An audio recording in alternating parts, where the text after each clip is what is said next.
Guys, meron na ako i-share sa inyo kasi natatawa ako nito. Kasi naintriga ako doon sa isang interview ng isang vlogger sa isang Viva Max artist. Tinanong niya kung mayroon daw bang mga politiko na nag-offer ng indecent proposal.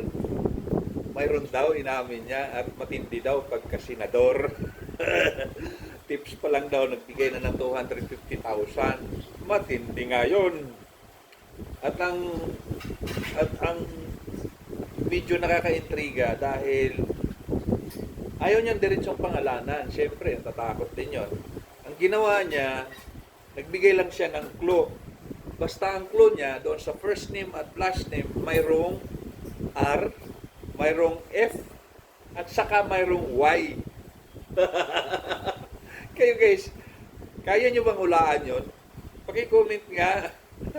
Kasi ako parang may pumasok na sa isip ko eh. Di ko lang alam kung parehas tayo.